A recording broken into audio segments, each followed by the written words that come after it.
Swag से करेंगे सबका स्वागत। नमस्ते व्यूअर्स, एमबी क्रिएशन में मोस्ट वेलकम आपका। आज मैं बात करता हूँ बिजनेस के बारे में थोड़ी, कि किस टाइप के कस्टमर्स आते हैं हमारे पास में और किस टाइप के जो नए कस्टमर जुड़ते हैं उनके मन में क्या ख्याल रहते हैं। कई बार उन चीज़ों को क्लियर भी कर देता हूँ। और देखो, हमारे पास बेसिकली 3 टाइप के कस्टमर आते हैं, 3 या 4 टाइप के कस्टमर है। कि एक जो घर से लेडीज जो स्टार्ट करते हैं न्यू, ठीक, उनके लिए। और एक है जो फेरी करके, जिनको बोलते हैं कि जो टेम्पो में, गाड़ी में, स्कूटर पे, बाइक पे भर के गांव-गांव जाके बेचते हैं, गांव खेड़े में। और एक होते हैं जो शॉपकीपर वगैरह, जो शॉपकीपर हैं, शोरूम लेके बैठे हुए हैं और कंटिन्यूली अच्छा माल भी सेल करते हैं और क्वालिटी हर सस्ता हल्का भारी सब से सेल करते हैं। एक उस टाइप के कस्टमर। तो इन तीनों का देखो फर्क क्या पड़ता है, इन तीनों का बजट होता है अलग अलग। ठीक है, लेडीज जो घर से स्टार्ट करते हैं मोस्ट ऑफली, उनमें 90% 80% लेडीज ही होते हैं जो घर से स्टार्ट करते हैं और चाहते हैं कि उनकी जो छोटी मोटी आवक हो वो स्टार्ट हो जाए घर में, ताकि छोटे मोटे खर्चे वो निकालना स्टार्ट कर दे अपने घर में और अपने हस्बैंड का हाथ बटाए उस चीज़ में।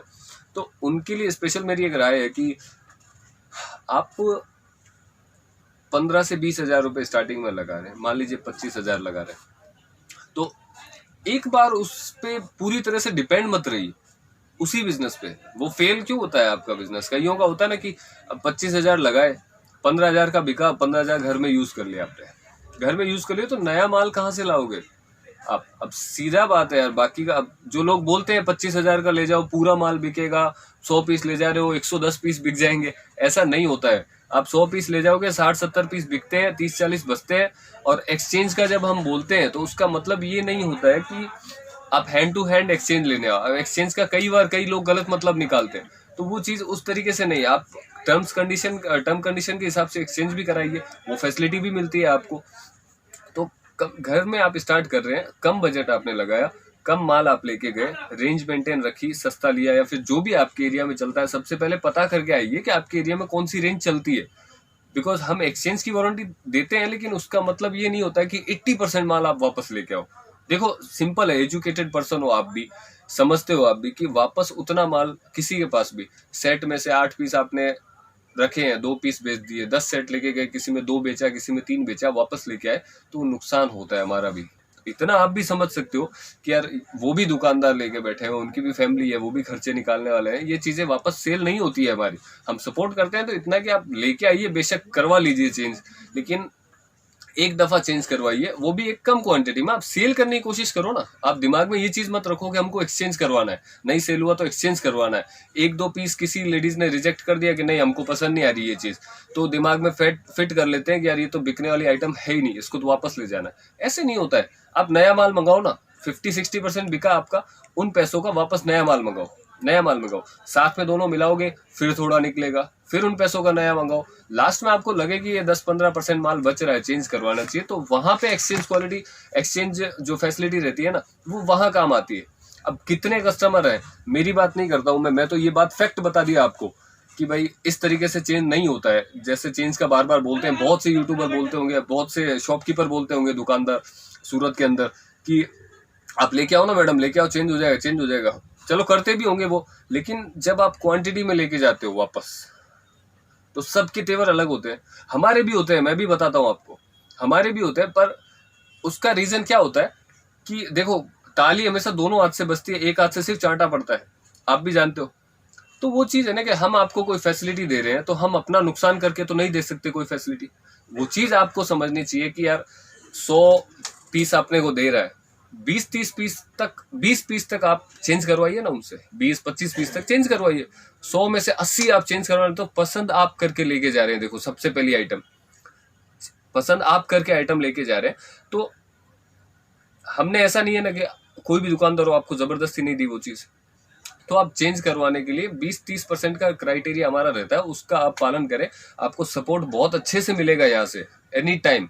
लेकिन आप ऐसा नेक्स्ट टाइम मूड बना लेते हैं। कई बार कई कस्टमर मेरे पास में आते हैं जो इसी वजह से, जो कोई बेवजह मतलब अनसेटिस्फाई हो रहे हैं, बेवजह उनको ये लगता है कि हम सेटिस्फाई तब होंगे जब आप अपना नुकसान कर लीजिए, आप अपनी शटर डाउन कर दीजिए, तब हम सेटिस्फाई होंगे कि नहीं यार इस बंदे ने मेरे लिए अपनी दुकान बंद कर दी।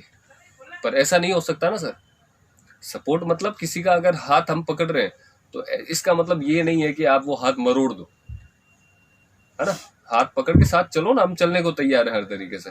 वो पहली चीज, लेडीज को यही राय है कि आप मेंटेलिटी ऐसी बना के काम मत करिए कि मेरे को तो चेंज ही करवाना है। आप बेचो, कंटिन्यू बेचो आइटम को, कम बिक रहा है 25,000 का लेके 5,000 का बिका ना, 5,000 का मंगवा लो वापस, कोई दिक्कत नहीं है। नहीं बिकेगा ना, सब बिकता है आइटम, नहीं बिकेगा तब बात करेंगे, फोन करिए ना, आपको सोल्यूशन देंगे कैसे बेचना है कैसे नहीं बेचना है। आपके पास कोई सेट पड़ा तो आप चेंज करवाइए, टूटा हुआ सेट हो तीसरे दिन आप वापस आ जाओ, वो चेंज नहीं होता है। ये चीज, ये मैं फैक्ट बता रहा हूँ, ठीक है, मार्केट में कोई बताता नहीं होगा। दूसरी दफा आप किसी के भी पास में जाओगे तो उनका बिहेवियर इसीलिए चेंज होता है, बिकॉज आप किसी भी दुकानदार के पास चले जाना, वो यही चीज बोलेंगे कि यार ऐसे चेंज नहीं होता मैडम, ऐसे चेंज नहीं होता है। बिकॉज हमारी एक खासियत है कि मैं अपने हर कस्टमर को जिस टर्म कंडीशन पे चेंज होता है, मैं वो टर्म कंडीशन हर कस्टमर को, मेरा स्टाफ भी बताता है, मैं खुद भी बताता हूँ कि आपको ये टर्म कंडीशन पे वापस चेंज होगा। ध्यान से सुन लीजिए कि चेंज का तो आपने सुन लिया, लेकिन कैसे चेंज होगा वो आपको टर्म कंडीशन पता होनी चाहिए। और जब वापस वो चेंज करवाने आते हैं तो भूल जाते हैं, इसलिए हम तो आजकल बिल पे लिख के भी देते हैं ये चीज कि आप ध्यान रखिए इस चीज का। तो मैं, और ये हुई बात लेडीज की जो घर से स्टार्ट करना चाहते हैं। देखो, सपोर्ट एमबी क्रिएशन का हमेशा रहता है, हर तरीके से रहता है, लेकिन कुछ चीजें होती है जो आपको भी समझनी चाहिए। मिलके काम करेंगे तो बेटर होगा। आप अपना फायदा देखेंगे तो हम नुकसान नहीं कर सकते हमारा, और हम हमारा फायदा देखेंगे तो हम आपका नुकसान नहीं करना चाहते। मैं साथ चलना चाहता हूँ, तो उसके लिए तैयार है।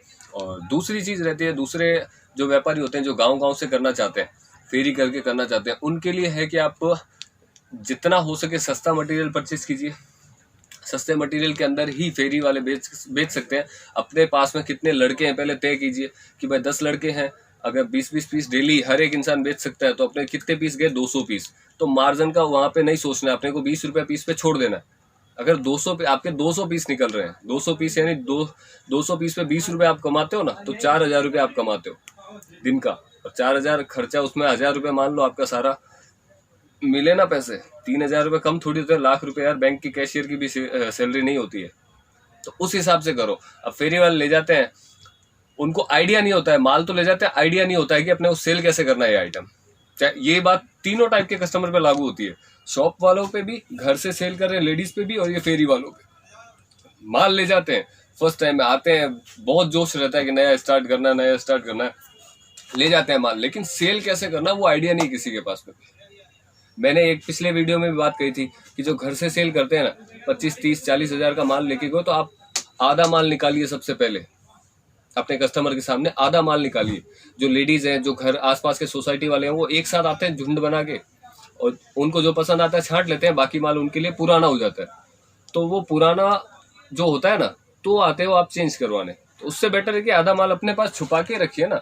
उनको 8-10 दिन बाद में जब वो बोले कि भाई और माल मंगाओ, तब आपको लगे कि हाँ थोड़ा बहुत रिक्वायरमेंट है, 20-30 पीस और बिक जाएंगे, उस टाइम बोलोगे हाँ मंगवाती हूँ 1-2 दिन में, उस टाइम वो निकाल के रखो माल अपना और बुलाओ उनको, वो सेल होते हैं। ये तरीके होते हैं, देखो अपने बिजनेस में अपनाओगे आप, फायदा भी मिलेगा और चीजें आसान हो जाएगी आपके लिए।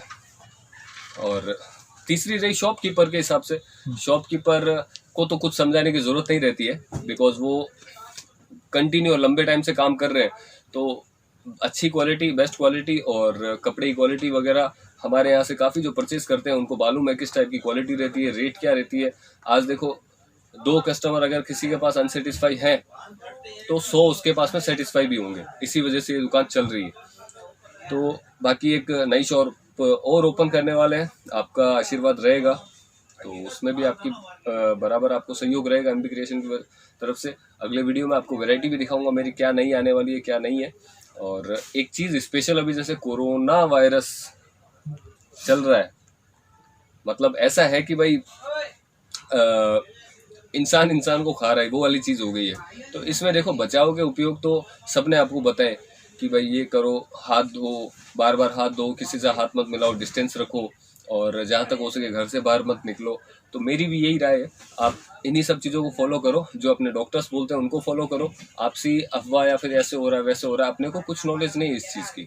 देखो जो चीज़ है, डॉक्टर है जो अपने को लगता है कि जो अच्छा अपने को ज्ञान दे रहा है इस बारे में, उसी की माने, सलाह लें किसी अच्छी चीज़ की, और जितना हो सके एक बार अवॉइड करें। पूरी लाइफ पड़ी है सब कुछ करने के लिए, 5-10 दिनों में अपन ऐसा कुछ स्पेशल उखाड़ नहीं लेंगे बाहर निकल के। तो घर में रहिए, अपना ख्याल रखिए, अपने परिवार का ख्याल रखिए, बिकॉज सीधी बात है ना, दूसरों की परवाह तो चलो अपने को नहीं है, किसी को भी नहीं होती है, लेकिन अपनों की तो रखो, और अपनों के लिए अपने को घर में रहना पड़ेगा कुछ दिन। तो उस चीज़ को फॉलो करो जो अपने पीएम बोल रहे हैं, जो अपने डॉक्टर्स वगैरह बोल रहे हैं, तो ताकि जैसे दूसरे देशों की हालत हुई है वैसे अपनी इंडिया की नहीं। तो इस चीज़ पे रखिए ध्यान थोड़ा। बाकी एमबी क्रिएशन की तरफ से आपको इस वायरस से लड़ने की भी ताकत मिले, और बहुत बहुत शुक्रिया आपका।